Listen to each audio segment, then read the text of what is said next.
Tonight, something will happen to you that you've experienced thousands of times and almost certainly never thought to question.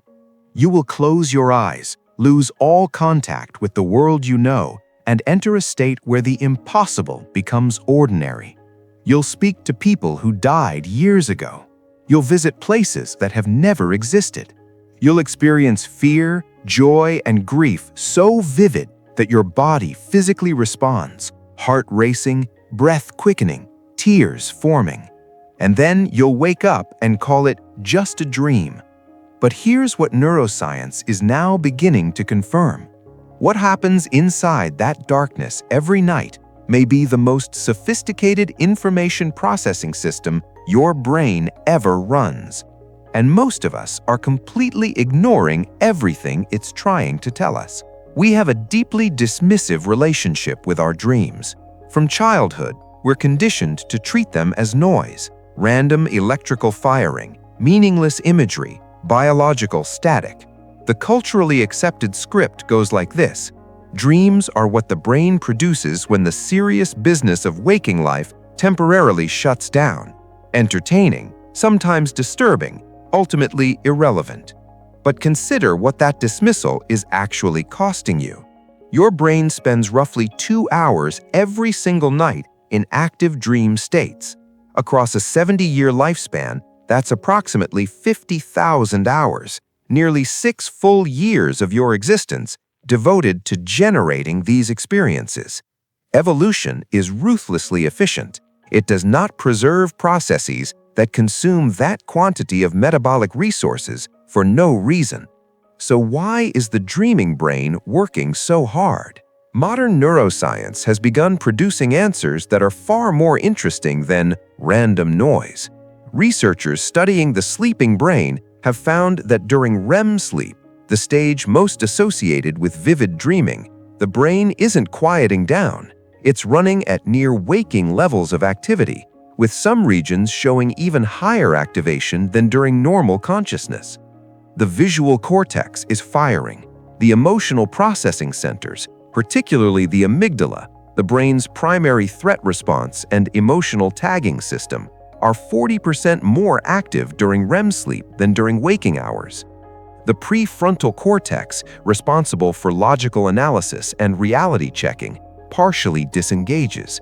The result is a state where emotional processing is amplified, rational filtering is reduced, and the brain is free to make associative connections across vast networks of memory, experience, and pattern that waking consciousness rarely accesses.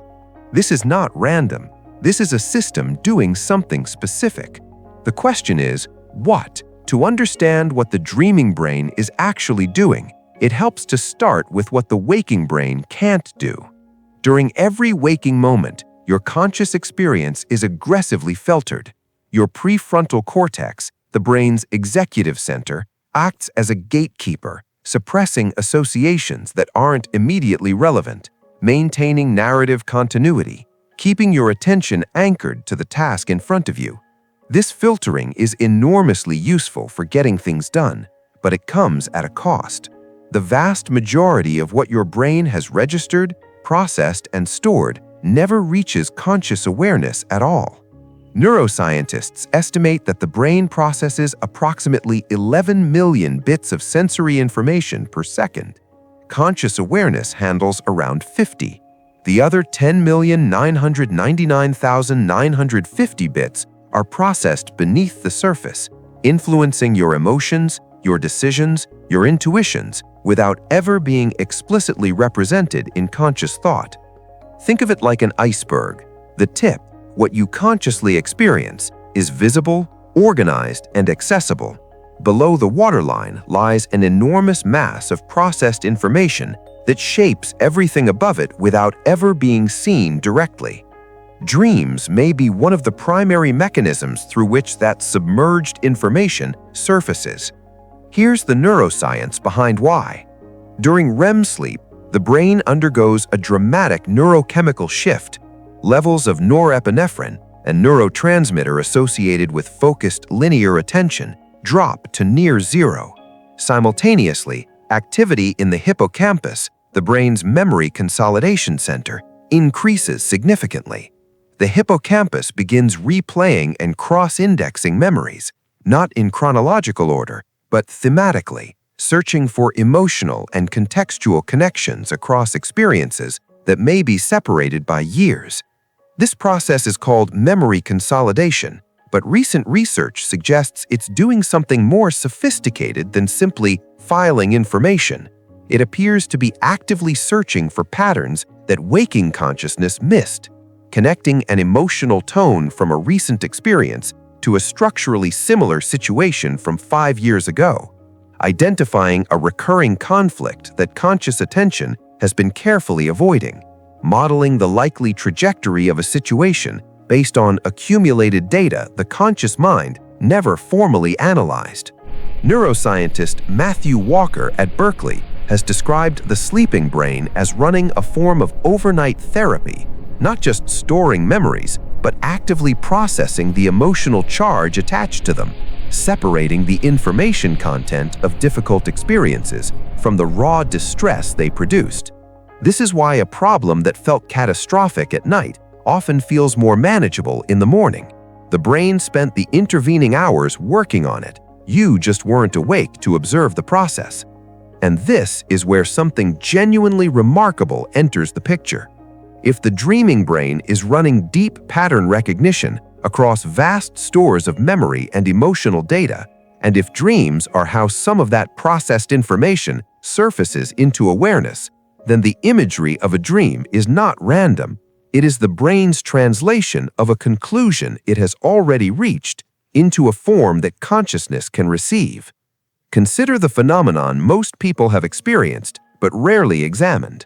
Waking from a dream with an inexplicable certainty about something, a relationship that suddenly feels wrong, a decision that crystallized overnight, a creative solution that arrived fully formed after sleep.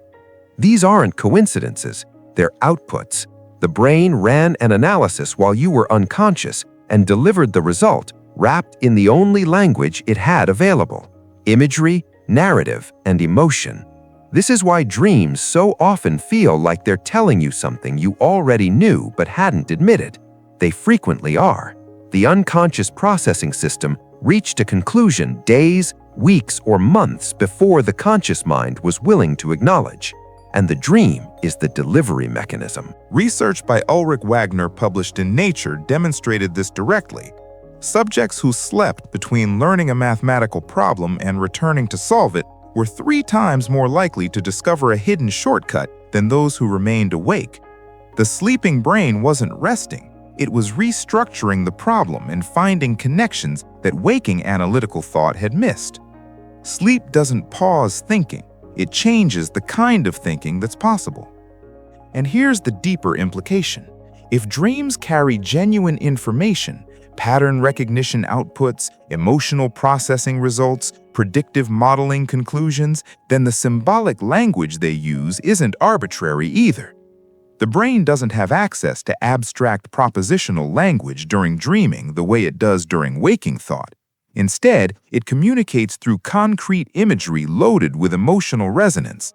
A collapsing structure in a dream rarely represents an actual building. It represents instability in a relationship, a belief system, a life situation that the processing system has flagged as requiring attention. A missed departure represents an anxiety about timing or opportunity that the emotional system has been tracking beneath awareness. The imagery is a translation. The original message was generated in a neural language that has no direct verbal equivalent. Dreams are the brain's best attempt to render that message in a form consciousness can engage with. If dreams carry genuine processed information, and the evidence increasingly suggests they do, then treating them as noise is leaving significant cognitive and emotional intelligence on the table. Here's how to start accessing it. Protocol 1. The transition window. The most critical moment for dream recall is the 90-second window immediately upon waking. During this period, the memory traces of dream content are still accessible in short-term memory. Within 5 minutes, most dream content is irretrievable, not because it wasn't experienced, but because memory consolidation hasn't had time to transfer it to long-term storage. Before reaching for your phone, before speaking, before engaging with any external stimulus, lie still and mentally replay the last images or emotional states you experienced. Move backward through what you remember, not forward. Work from the most recent fragment toward earlier content, then immediately record it. Voice memo, journal entry, even a few key words before engaging with anything else. The goal isn't to remember every detail. The goal is to capture the emotional tone and the central image. Those two elements carry the majority of the information the dream was delivering. Protocol 2. Emotional signature tracking. Most people, on the rare occasions they do remember a dream, focus on its narrative content, the story, the people, the events. This is the least informative layer of a dream. The most informative layer is the emotional signature, the feeling that persisted after the images faded.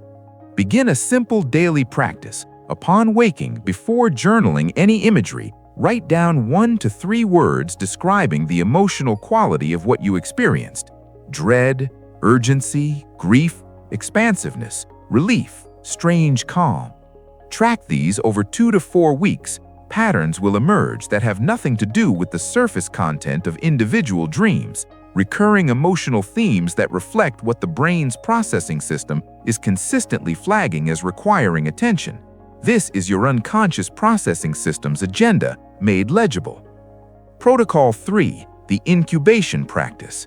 Research on dream incubation, deliberately directing the sleeping brain toward a specific problem, has produced consistent results across multiple studies. The process is straightforward and requires no specialized knowledge. In the final 15 minutes before sleep, write down one specific question or problem with as much emotional specificity as possible. Not, "I need to solve X," but "I feel specific emotion about specific situation and I'm uncertain about specific aspect." The emotional specificity is critical because the dreaming brain navigates by emotional salience, not logical categories. Then set the question aside. Don't attempt to solve it. Simply hold it as an open question as you fall asleep. Researchers at Harvard found that subjects who used this practice before sleep were significantly more likely to report dream content related to the target problem, and more importantly, to wake with new perspectives they hadn't consciously generated. You are not forcing a solution. You are tasking the most sophisticated pattern recognition system you have access to and giving it a direction to work in. Protocol 4. The symbol audit. When a particular image, scenario, or emotional situation recurs across multiple dreams, pay attention. Recurring dream content is not malfunction. It is the processing system escalating its signal because the message hasn't been received and acted upon. Rather than interpreting recurring dream content through generic symbol dictionaries, which are largely meaningless because dream imagery is personally encoded, ask one specific question. What waking situation does this emotional quality most closely match? A recurring dream about being unable to move doesn't have a universal meaning, but the specific emotional texture of that experience, that particular flavor of that paralysis, will resonate with something specific in your current life if you sit with it honestly. That resonance is the information. The image was just the vehicle used to deliver it. Every night, the brain does something extraordinary.